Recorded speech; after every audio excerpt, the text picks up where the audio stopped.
This is New Delhi's main Commonwealth Games stadium. And this is the police security gate. While they're distracted by their own cars, I breeze in with an oversized suitcase. There are dozens of police, but nobody asks me what it's for, and this is no ordinary piece of luggage. Hello, I'm Paul Barry. Welcome to Media Watch.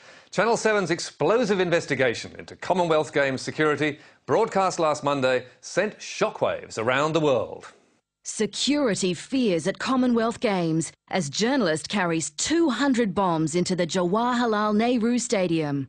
Tonight, we're going to spend the entire programme examining that Channel 7 report because we believe it's a shocking beat-up. But first, let's see if we can figure out what reporter Mike Duffy claims to have done. And this is no ordinary piece of luggage. So you could flatten an entire building with that? Absolutely.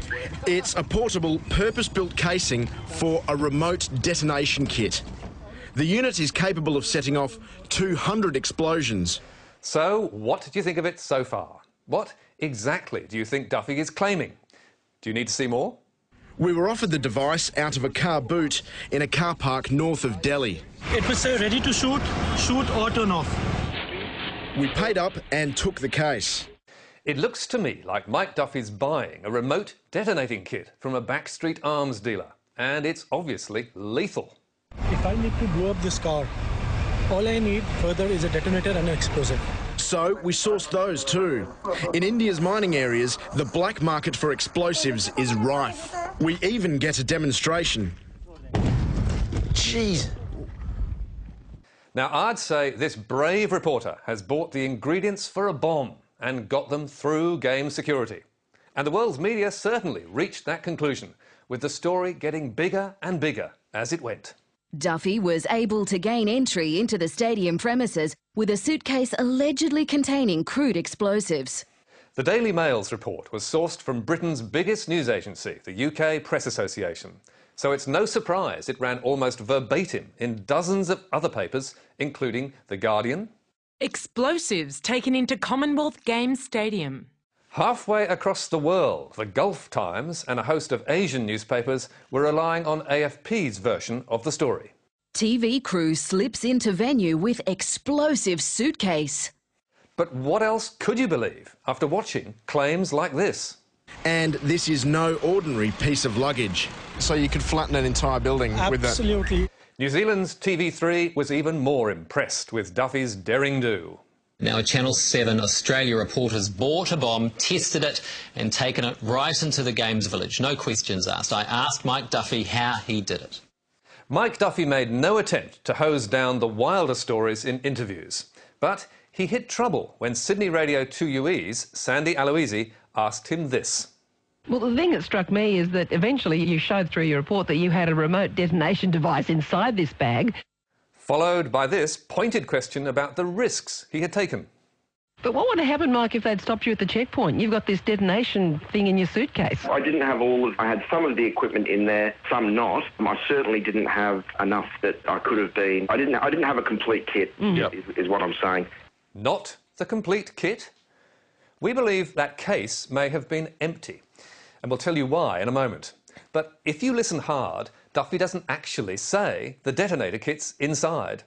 It's a portable, purpose-built casing. Come again? It's a portable, purpose-built casing for a remote detonation kit. Clever, isn't it? It's just a case.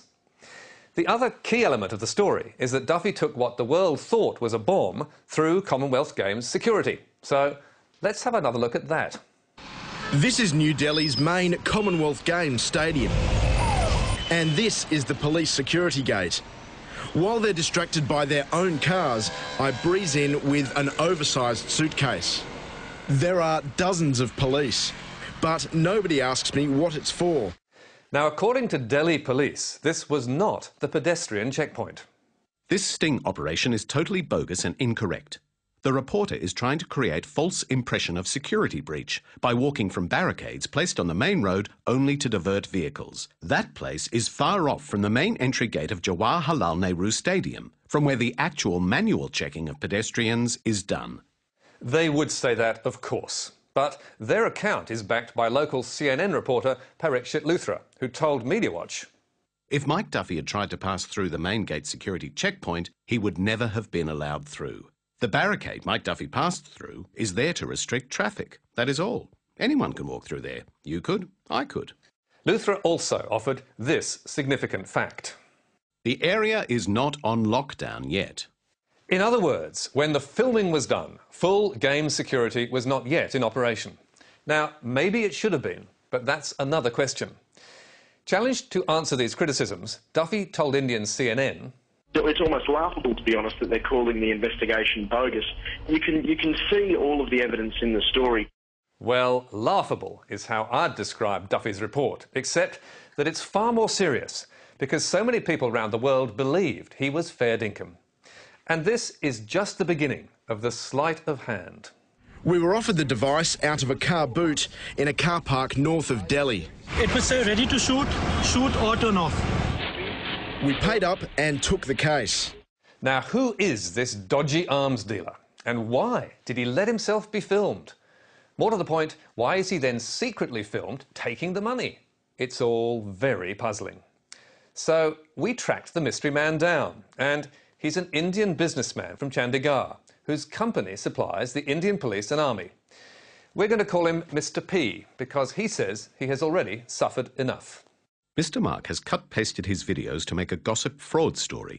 His story has put us into deep trouble and put at stake the future of our company and the livelihood of more than 30 people. Mr. P has told MediaWatch he's prepared to supply his mobile phone records and take a lie detector test.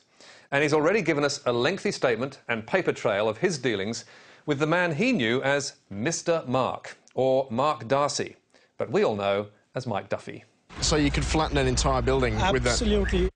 Darcy stroke Duffy first contacted Mr. P around 3 weeks before Channel 7's investigation was broadcast, wanting to buy a remote explosive detonating kit used in mining, and claiming to represent an Australian company called Ashburton Mining.